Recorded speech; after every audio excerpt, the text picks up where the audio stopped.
This is the reading of the fifth segment of Decorated for Duty.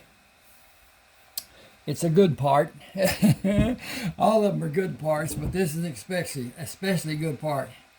I have an offer for anyone who wants it to have a 50% discount on the purchase of any one of my ebooks. Simply send me an email. There is the email address on the book cover. And tell me which book you want, and I'll have your email. I enjoy using Zeal. It's easy.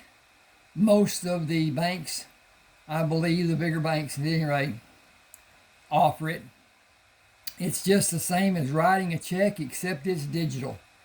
You just go to your homepage there at your bank, and up in your on the heading and whatever, it says transfer money, and it says Zeal, Zelle.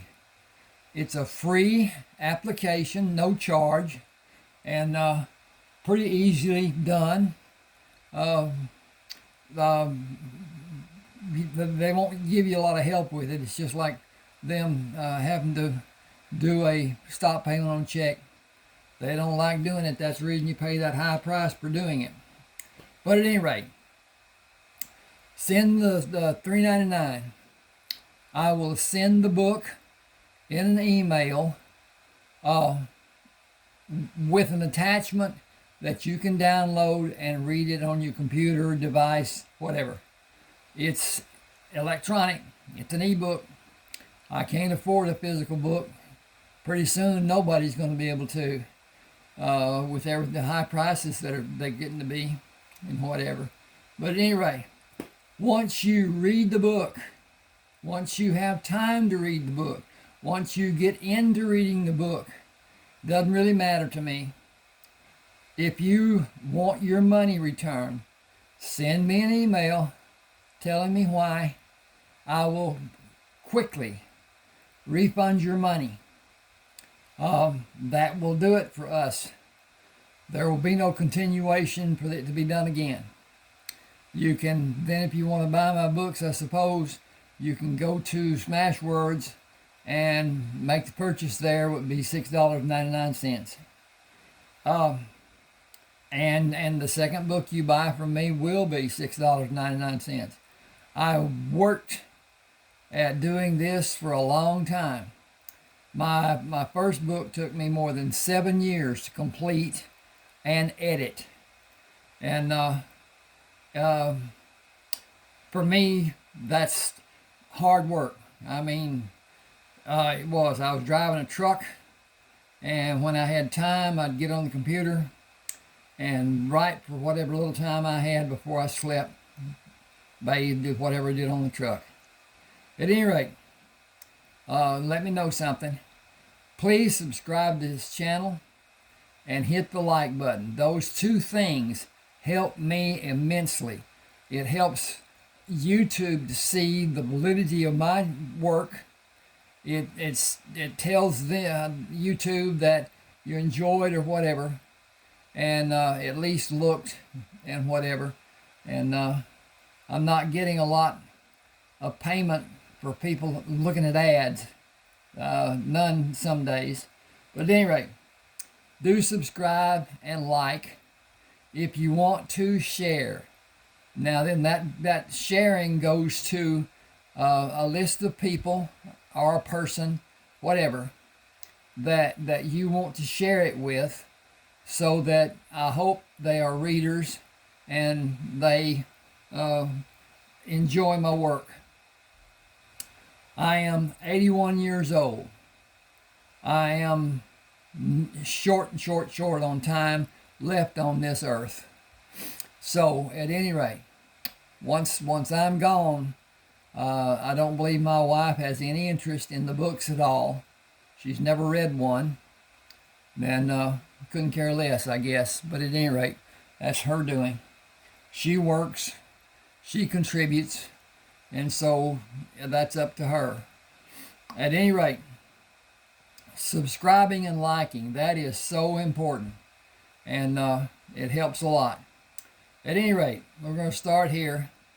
They've had a little disturbance on the trail. Please, let me go back.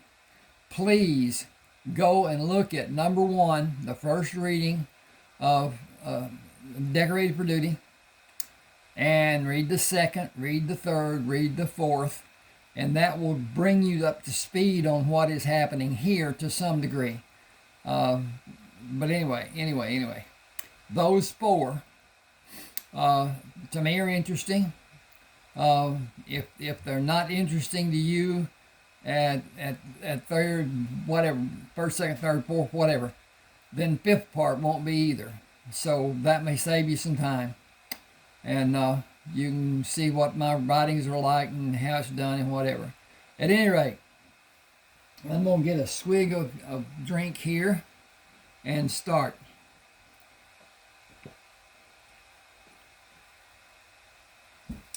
Keep that whistle from getting too dry.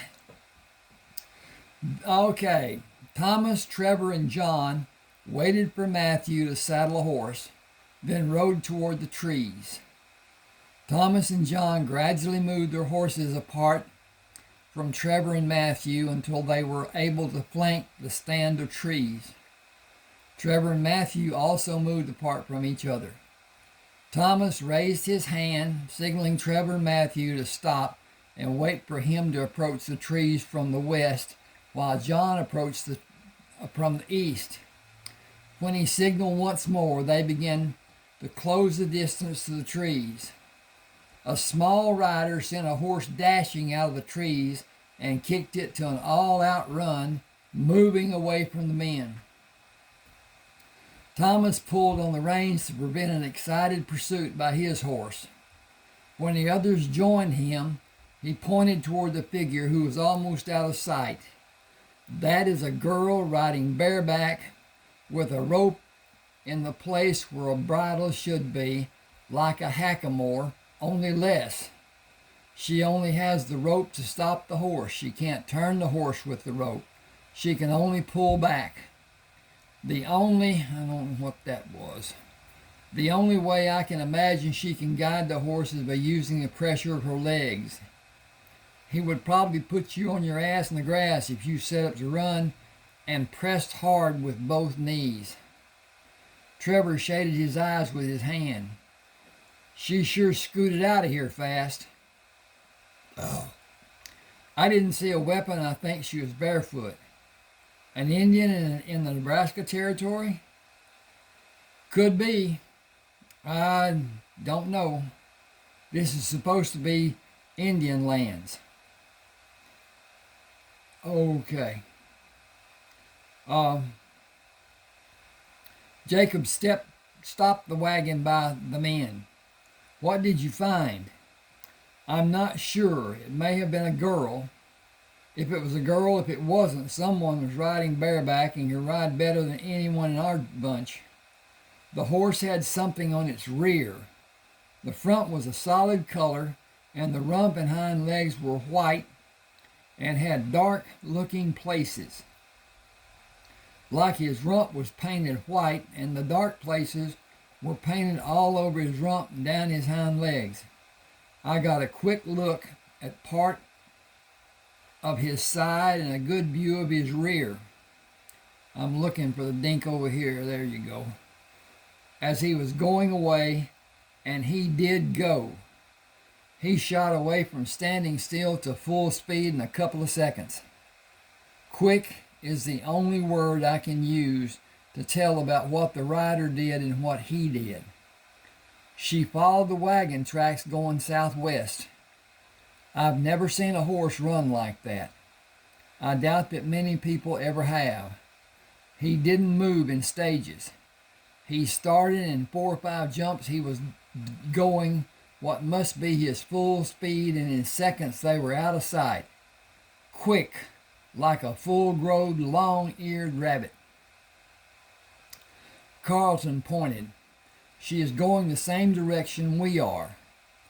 If she doesn't have a weapon, she cannot hurt anyone, but she might tell others about us. We will use extra men on guard duty. This is the first indication of possible trouble since we left Ohio, and we should be prepared for whatever comes. September will be here in 3 days. We will be deep in the Colorado Territory in 2 weeks and into New Mexico Territory before October. We need to reduce the amounts of everything we have. If we can reduce the wagons to only 8 instead of 9 will help. Winter in the South is not as severe as in Ohio and the northern part of America. We may be able to travel longer than I had planned when I first made a plan about what would be required to complete this journey. The southern part of New Mexico Territory is for the Confederacy, and people sympathetic to the Confederate cause live there. We will continue avoiding towns, but we must replenish the hay. Thomas asked, will we go into Indian lands? We will continue following the wagon tracks. Indians live in regions. They have no boundaries to restrict their movements.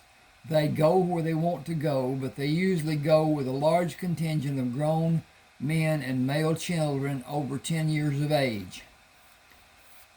But they usually go Okay, we will have the rifles held in the ready position with revolvers easily reached. Those who have been riding horses will walk instead and be prepared to repel an attack. With superior weapons, 12 men can withstand 100 men with inferior weapons. Even using camouflage, a man will be easily seen, or the evidence of his presence will be easily seen on this flat ground that goes on for miles and miles. I am accurate firing a revolver at a target 60 paces away. Each of us can fire a revolver. Even if we hit no target, the noise of rapid firing weapons should be enough to stop an attack.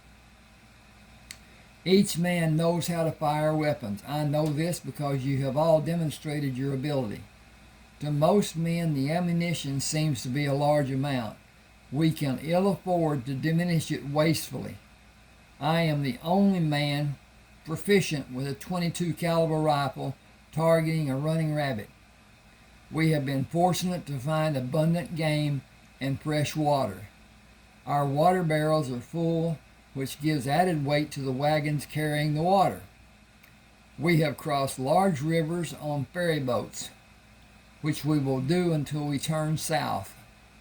We will not cross large rivers or find running water to be as abundant moving south. We may be forced to make hard decisions with so little prospects.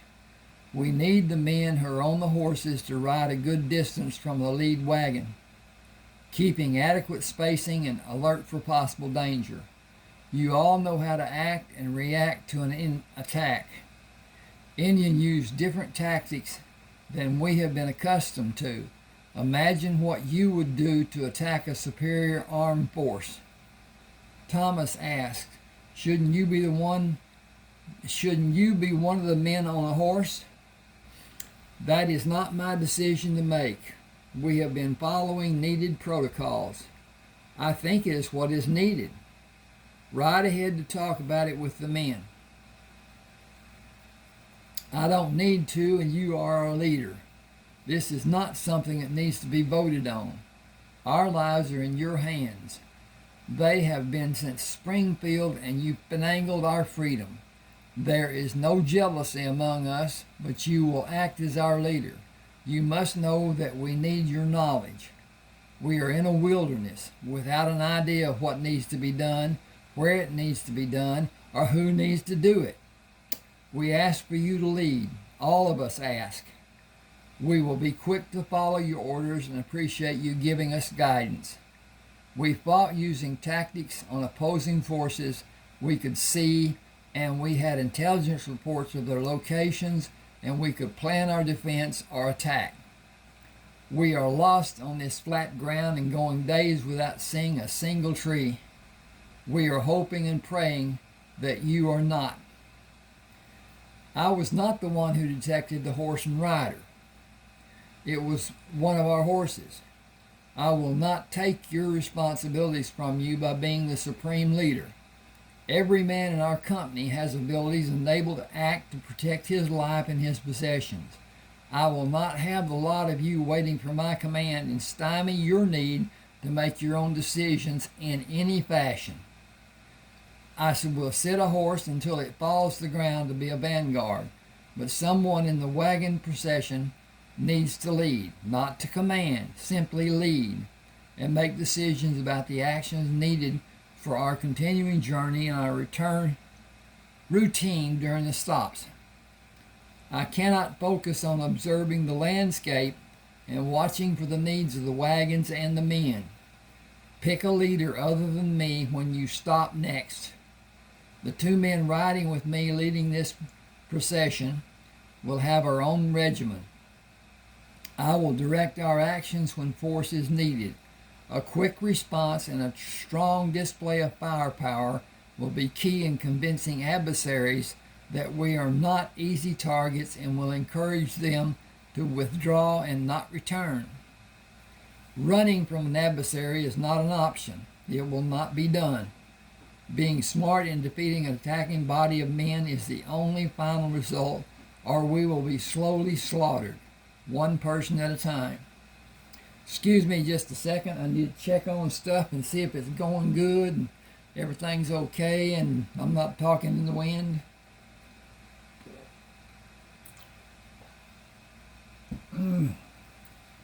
And seems to be okay, KK.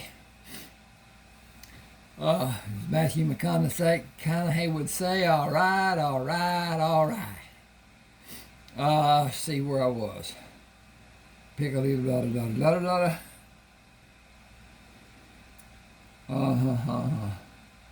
Okay. It is a tactic the American Indians has used for centuries. Pay heed to understand my thinking about their hit and run tactics. A killing shot in the back is still a killing shot. Killing a boy who's encouraged to kill us is as high a priority as killing a fully grown adversary. I will not draw a line to protect a woman either. All adversaries, that didn't click. Let's see what we got. Okay, I moved it. All adversaries have the ability to kill. Target them and kill them. You should not be selective or deterred in a battle of defending your lives and the possessions we have and need to have to continue living. The lands we will travel across have no ownership. They are not fenced. Each of us, as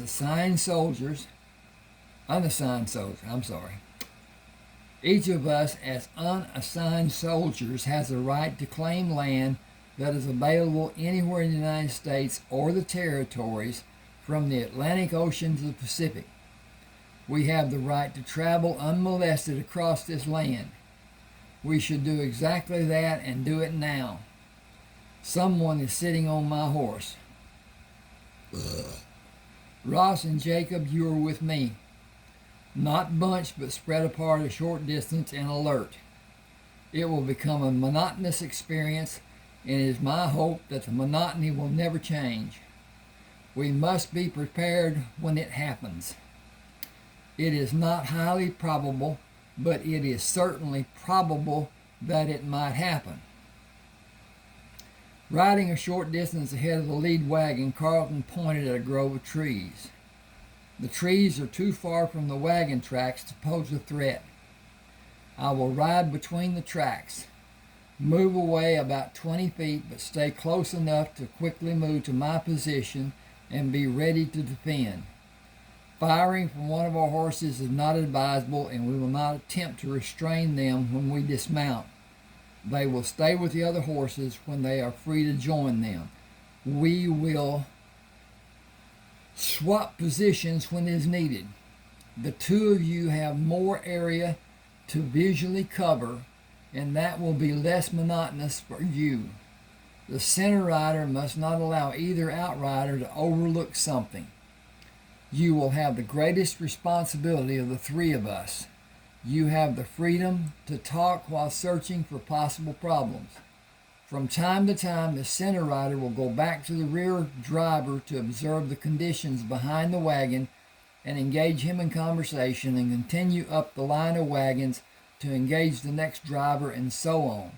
We should be at a trading post by the 10th of this month and replenish our supplies and buy ammunition. Jacob asked, "Do you have enough money to get us to California? You haven't asked us to help pay the costs you've been charged for the different purchases and payments for the river crossings." "We were paid when we were discharged. With the rank of captain, the conflicts I was asked to participate in, the wounds I received, the time I served as a medical assistant, and my time of service, I was handsomely rewarded. You, on the other hand, were grossly underpaid. That is money you will need when you are in California. How many battles were you in?" 447 campaigns were listed on my record. "Did you have rifles and handguns in all those battles?" "Since the first day. I traded for newer Henry rifles when they became available. I had problems replacing ammunition for both rifles and revolvers, but I was always prepared. I developed a method to reuse a spent casing by pushing the edges where the point of the hammer entered the butt of the shell and pounding it closed or almost closed.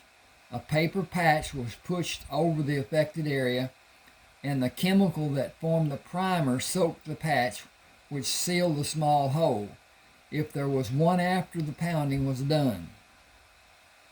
That is easily done with the copper casing. The brass casing are not as easy, and some of them cannot be reloaded. Please go on to a more pleasant subject, such as what you plan to do in California." "I am a carpenter, a wheelwright, and a fair blacksmith. I'll always have work."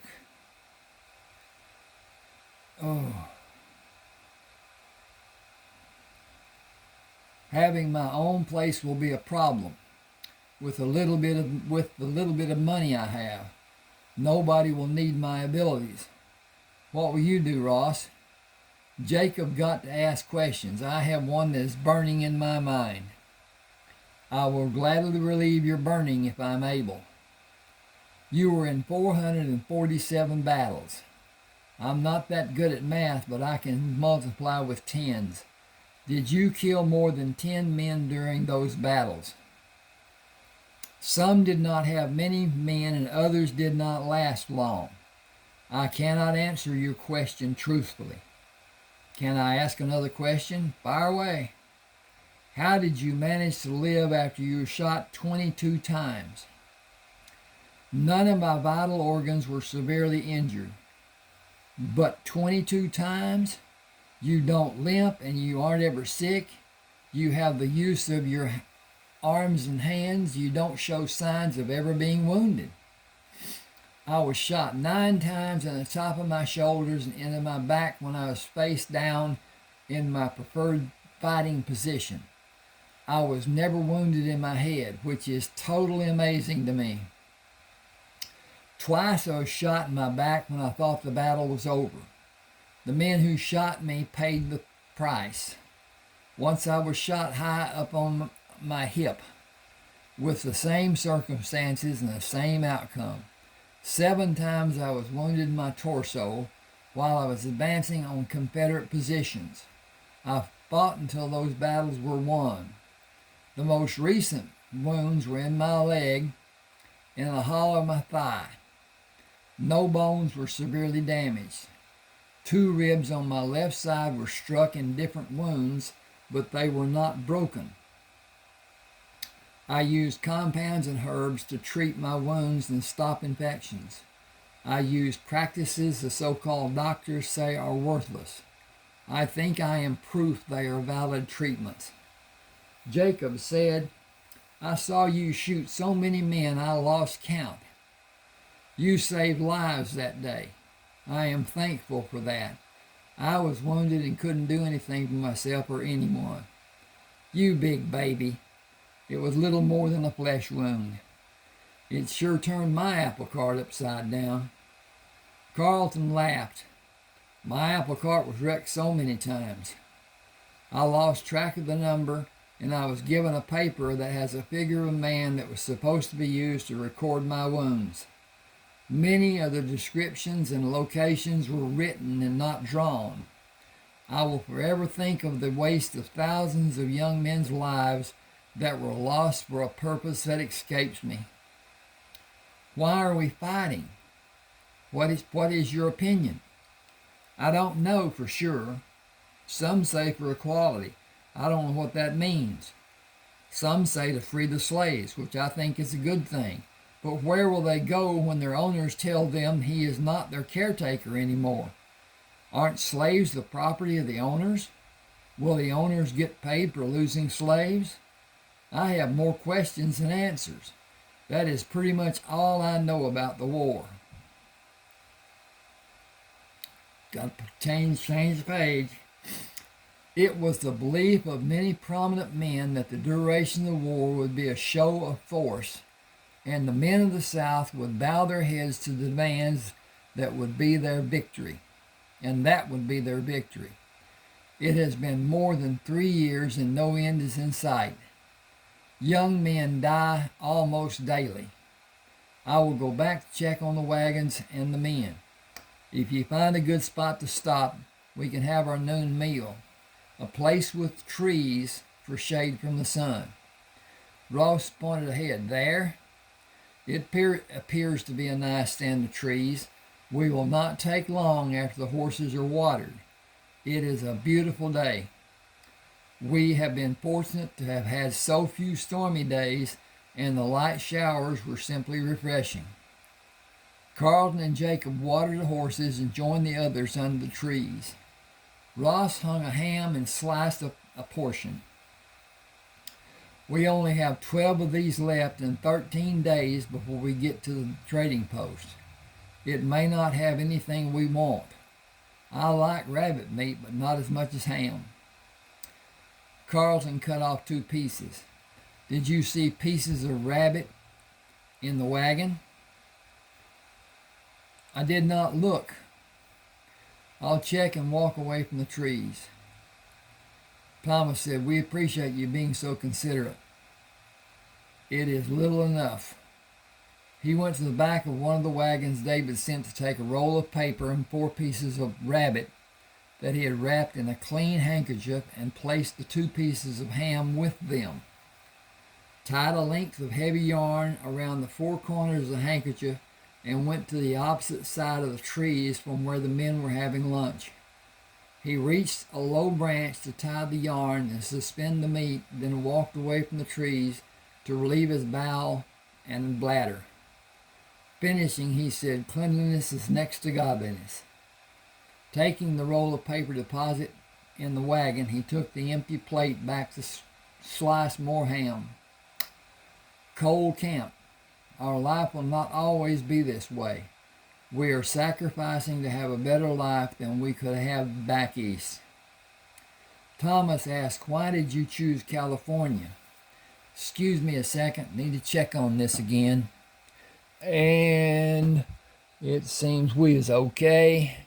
Everything's copacetic, maybe not in line as it should be, but it's there. I may not answer in a manner you will find assuring. The climate is not harsh as I am accustomed to. The climate is not as harsh as I am accustomed to. The people are not as politically motivated as I am accustomed to. The economy is based on agriculture and it is thriving. The population is greater than I'm accustomed to. The people are less fiercely grounded than Eastern people.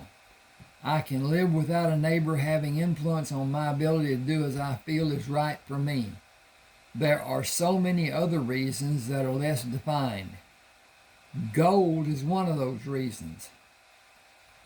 It was discovered that California has gold deposits 14 years ago.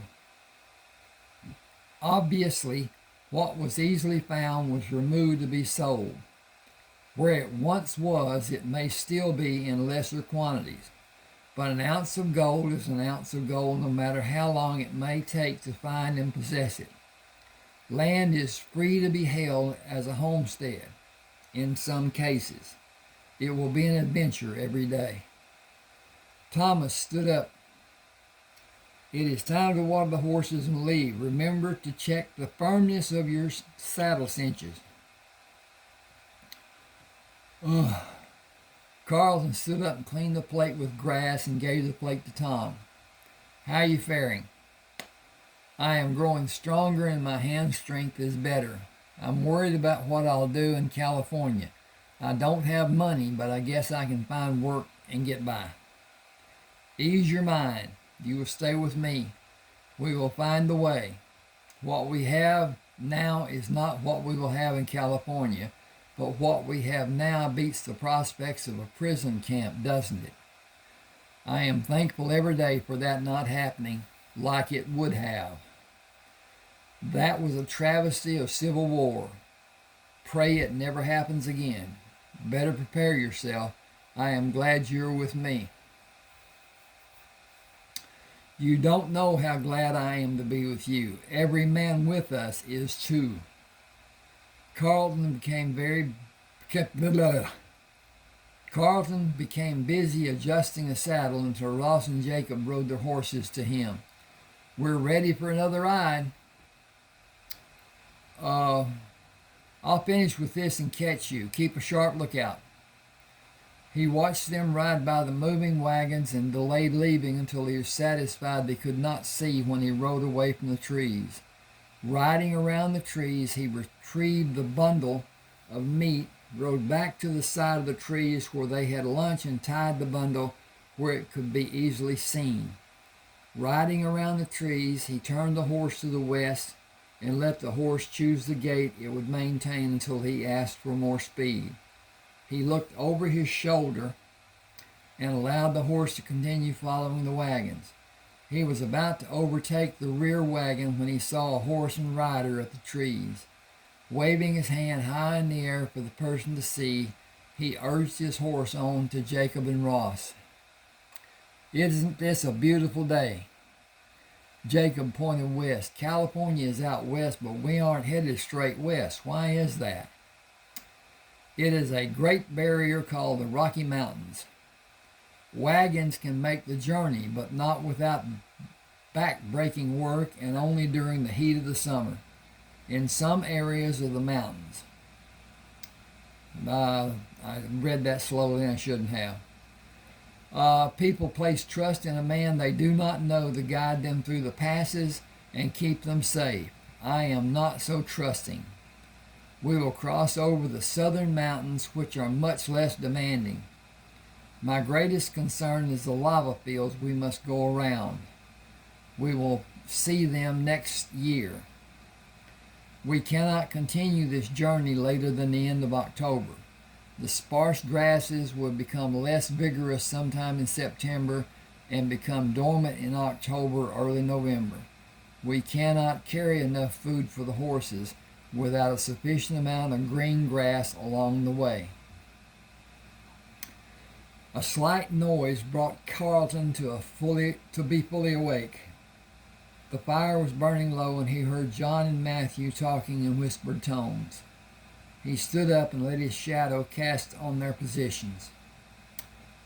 Pulling a knife from the ham, he sliced two pieces and carried them out of the firelight toward the shadowy figure. Without speaking, he held the sliced ham out in his open palm and waited. And time to turn the page. Savoring the meat, she looked up at Carlton, turned, and quickly disappeared into the night. Good night. He returned to the bedroll and turned onto his side. This has been a great day. The nights are getting cooler. She will find food and a blanket waiting for her tomorrow morning. Thomas brought 2 cups of coffee. turn over and sit up and tell me what just happened. Is it the girl on the horse? I did not attempt to hide what I did. You did when you were back in the trees. It was important to see if she was following us. She might be planning an attack. Without a weapon, she might have an army hidden somewhere. She might be an advanced reconnaissance investigator. You might be chewing on the wrong herb. I believe she is a long way from her people, if her horse is an Appaloosa. What's an Appaloosa? It's a prized horse bred by the Nez Perce tribe. And that should be per se, Nez Perce. I believe you described the horse she was riding as an Appaloosa. I wonder how she has survived when she seems to be without a weapon. Didn't you tell me Indians can find food we would not recognize and we would just walk on by it? That is true, but she came to what she believed to be a dangerous place and possibly a group of men she should not trust to get a few bites of food. She waited for me and she trusted me. She must have been nearly starving to act with such desperation. Oh, I hadn't slept much today. It's cold here. We don't normally have the cold weather here in East Texas, but it's been down to 22, and then it was 17 last night, and it's going to be around 23 or 24 tonight, and then we're going to be back around 40 and 30 and whatever the next week. Okay, she waited and didn't trust me. She must have been nearly starving to me. I planned to leave food for her. I knew every man would be interested in seeing her come for the food we left, and I did not want her to be alarmed and frightened away. I was not attempting to deceive anyone. Oh, there it's not. Excuse me. Ooh. I guess it's my body's trying to tell me to go to bed. I can't. Got to keep up the warmth of the house.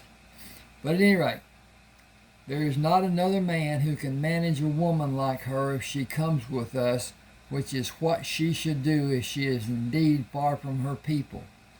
It's clear as can be that she is hungry, and I'm pretty sure she is running from something. This land is too big and too wild to be alone in it. Her horse makes it worse, if it is such a valuable animal. Either horse or mare will be envied by any horse breeder. I am not one of those men. That I know of, none of us are. What price would you say one would be? It is according to the purpose the breeder has. If he is attempting to change the whole herd of horses, or if he intended to breed more of the Appaloosa line, the price could be as much as the Appaloosa owner might ask. I cannot tell you an exact figure, but it would amaze you.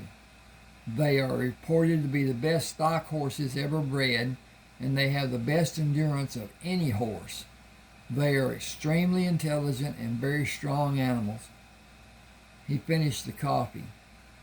Why are you awake? I wasn't till you got up and cut the ham. It has such a wonderful smell. Our food supply is less than when we started, or I would be eating a piece right now instead of just drinking coffee. Flip the page.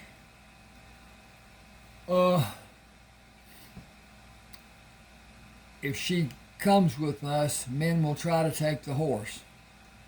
Knowledgeable men might. Prudent men would not. We have more firepower than much of the Confederate Army. I want to go find her. How would you convince her she will be safe with 12 men who are not her people? We do not know what language she speaks, but we know we cannot communicate with her. There is too much trust required by her. I know she is gentle. That was my first concern. I know she is not afraid of me and possibly not any of us. Her own self-protection is the only reason for her to come to us. I do not want I do not know what may prompt her to go with us. I intend to leave enough food to help her. I tied a packet of food in the trees high enough for her to sit on her horse and reach it. An animal on the ground could not jump that high. We need to take the small caliber rifles to hunt rabbits tomorrow and cook enough to supplement our meat supply. I intend to leave dried beef and save another handkerchief. Huh. Okay. I tied,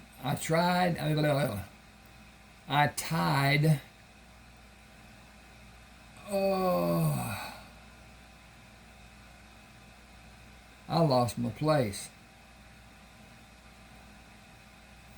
I tied the meat I left in the tree in a handkerchief. I hope she has a use for it, or as a remembrance of our kindness.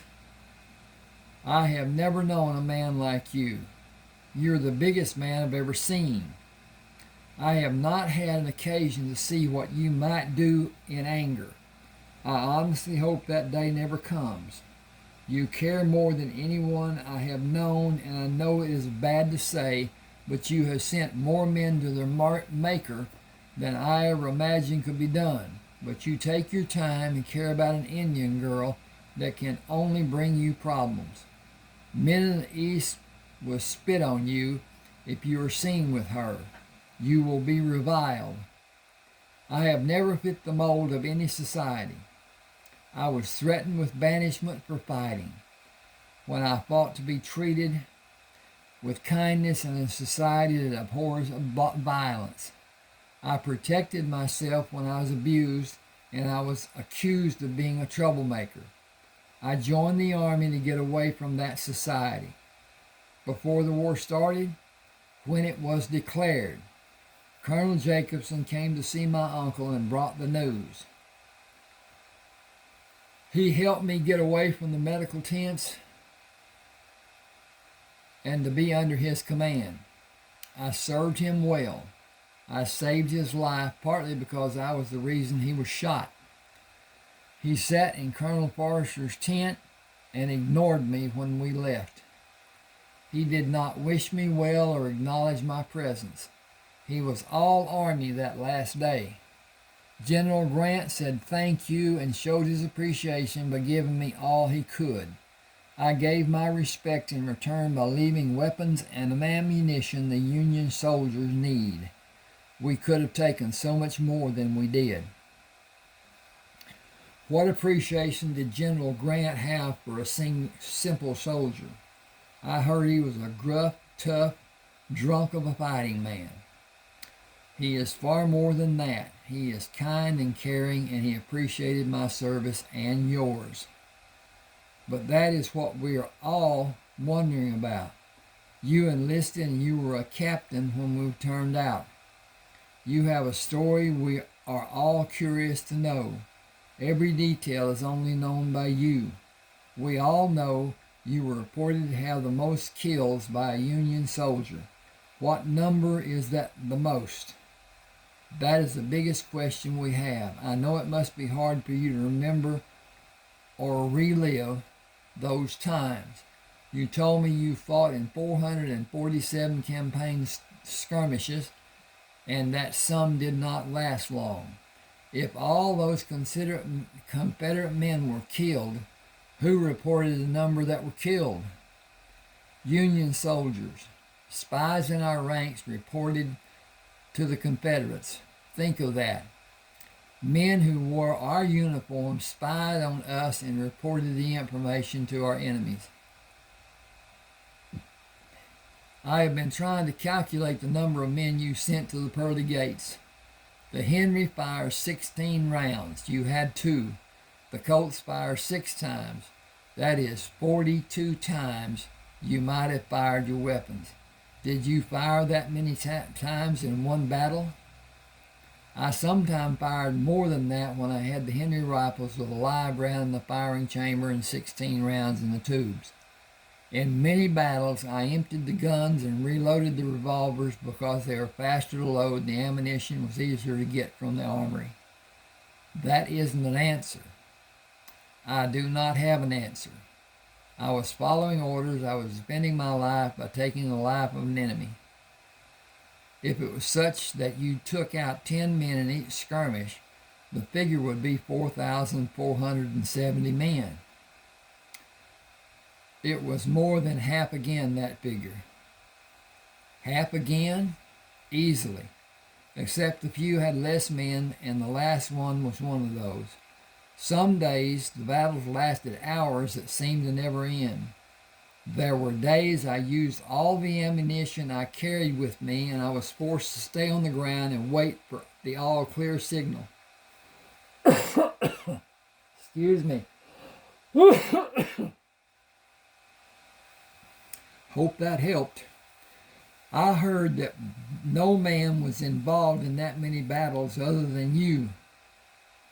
The amazing fact about that is I was in the medical tents for 10 months and did not fire my rifles once during that time. I was more accustomed to the terrible noises of battles than I was of the quiet times.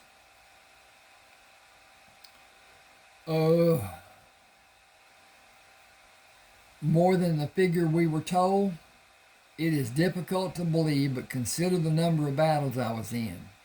I had no way to know the body count until Major Nielsen told me. What did he tell you the figure was? Over 5,000, possibly more than 6,000. It was reported that I carried more firepower than 20 Union soldiers. That was not true during the last months I served. The Union Army began issuing rifles that had more firepower than a single shot. The Confederates were outgunned at every battle. They lost and retreated from many of those battles. The number of wounded and captive soldiers on both sides is remarkable. Would I be safe to assume that you eliminated more than 5,000 men by wounding or killing them? It is safe to say, but it might be closer to 6,000. I have no way to know, and now that I have no way to know, and now that it is behind me, I want to leave it behind me. I want to forget every detail. Talking about it does no good for anyone. Those that experienced war have no desire to relive it, and those who did not cannot understand how terrible it was. We will endure scars inflicted by the war forever.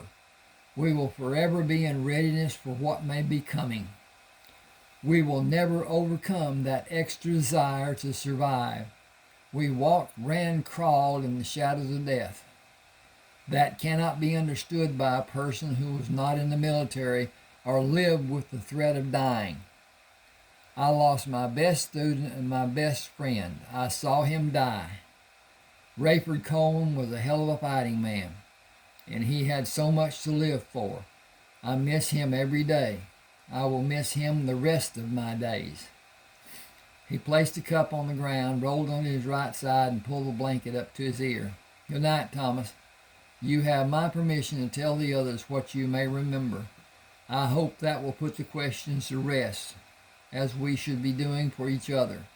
I hope Rayford found his eternal resting place. After breakfast, Carlton prepared a plate. I intend to saddle my horse and sit on him while the party moves away. I will face the direction the wagons are going, and I will hold the plate of food for her to see and wait until the wagons are almost out of sight. If she does not come to me and eat as we are following the wagons, I will eat the food and abandon her. It will not take valuable time to attempt to help if she is not responsive. If she comes with us, we will all respect her and treat her as we would a baby sister. She will not belong to any man, and she will be expected to do her share. Does everyone agree? Jacob said, I'm not sure what you want us to agree to. Most of us have not had a sister. Only Matthew and Alan have. I feel no different, but I will not leave an animal to starve or lie in the night shivering from the cold. If she is indeed alone, we can help her, but I believe she will travel even farther from her people. She must have a reason for being here, and being away from her people. I cannot give her the attention she will need. Will all of you consent to help her? I got a problem. Excuse me. Wow. I felt it coming on, couldn't do anything about it. Sorry about that. Wow.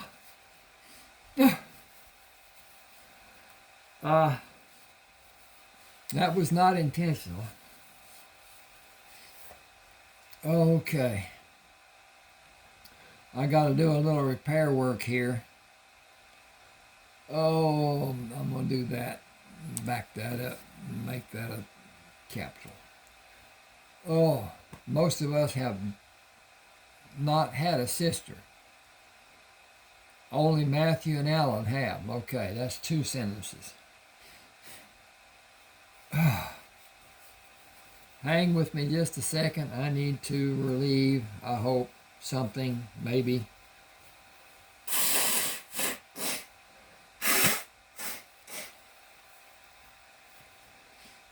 I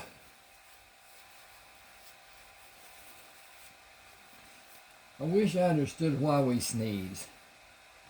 I am educated, degreed. The degree was not for much. Majored in elementary education. Did not apply for graduation. Got a degree in manufacturing engineering, 2-year degree. And within 2 years after I got out of college, left college, computers came into being and numerical control went out the door.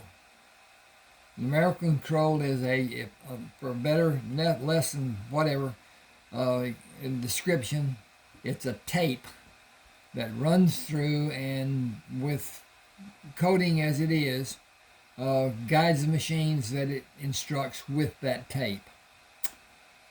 The computer did it quicker and better, whatever. Just had one program, did not need to be retaped. But at any rate, that was what it was all done for. Okay. Only Matthew and Alan have had a sister. I feel no different, but I will not leave an animal to starve or lie at night shivering from the cold. If she is indeed alone, I think I already read this, we can help her, but I believe she will travel even farther from her people. She must have a reason for being here and being away from her people. I cannot give her the attention she needs. Will all of you consent to help her? We will and be glad to do it. Who will teach her our language? I suppose we will teach by association. All she will hear will be English. Thomas scraped loose soil to cover and extinguish the fire. We will allow the horses to move. Change the page here. I need to check on this again too. We're the horses at a slow pace until they catch us. Give me just a second. Yeah. Carlton mounted and took the horse away from the smoke of the dying embers. After the riders and wagon left the position Carlton stayed in, he spoke in a loud voice. You only have a few minutes before I leave. He heard her voice before he heard the movement of the horse. I am here. You speak English? I'm such a fool. I should have talked to you. I enjoy hearing your voice. I have so many questions. You said you would not wait, that I only have a few minutes. You will be forced to eat while we ride. Would that be a problem for you if you were the one? If I was hungry? At any time. Will you stay where you are? I will.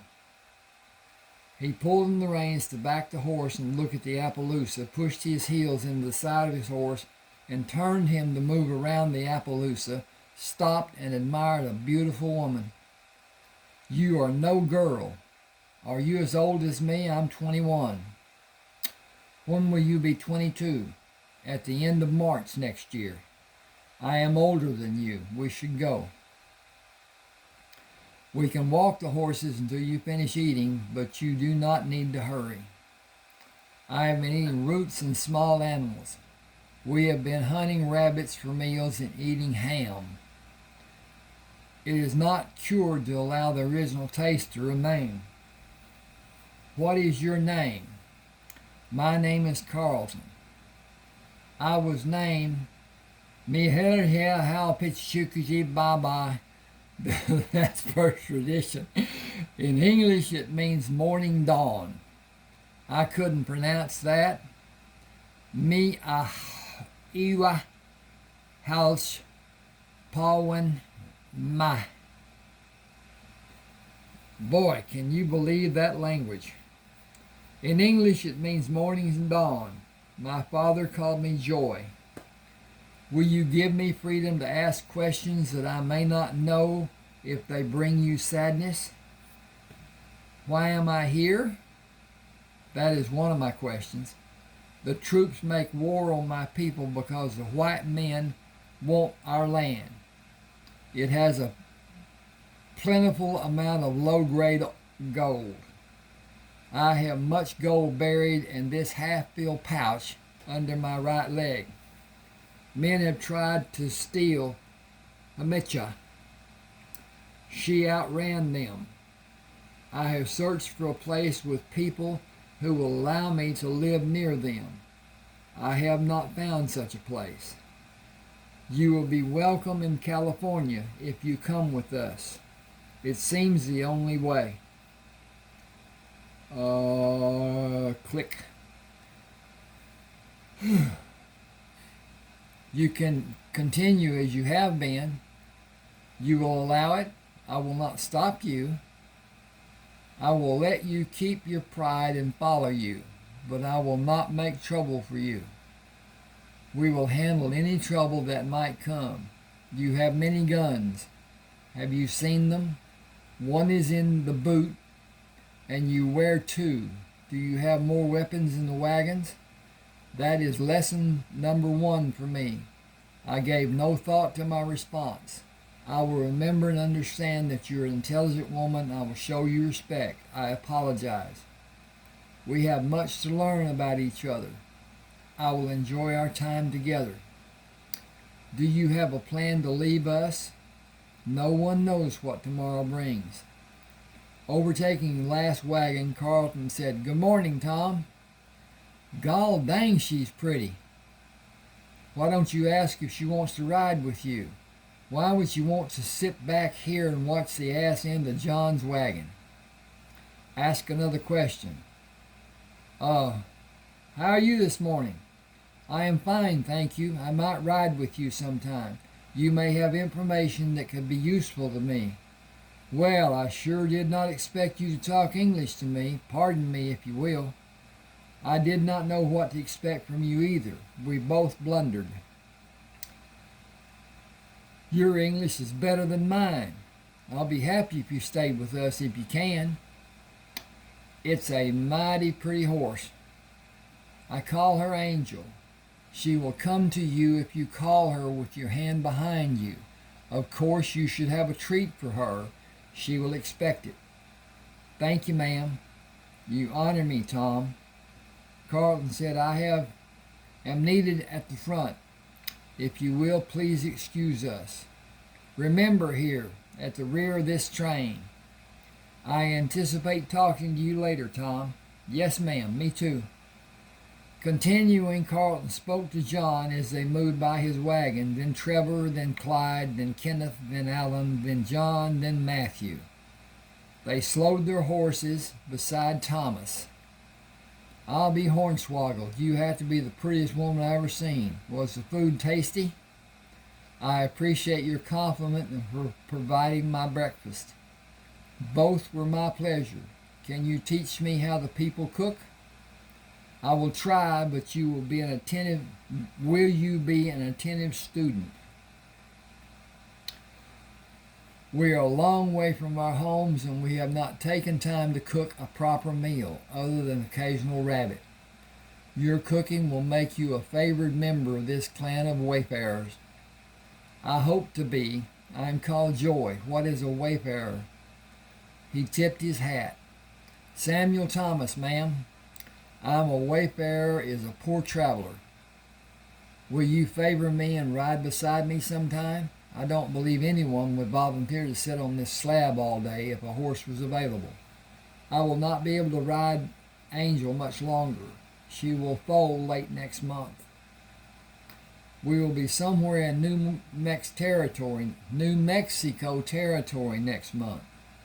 For me, it has been from the top of America, and New Mexico territory will be the bottom, as the maps show. Carlton patted Thomas on his leg. Sam? Carl? That is better, isn't it? Shorter and easier, Carl. Later, Sam. Joy, I want you to know I'll be able to watch for your safety with those 3 scalawags. May I wait from time to time to merely tell you hello and that I remember you are here? It will give me great pleasure on my dismal journey. I have transportation. That means I'm above being a wayfarer. Okay, I'm going to quit here. YouTube has a limit on video length. I'm not certain what it is. I haven't reached that so far because I hadn't had an announcement, hadn't been shortened off or whatever. At any rate, please subscribe to my channel. Please hit that like button. It means so much. And now, if you will share, that will help so much. Comment if you like.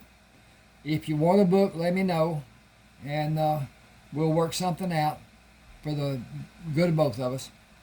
At any rate, thanks for being with me. I'm going to click off here.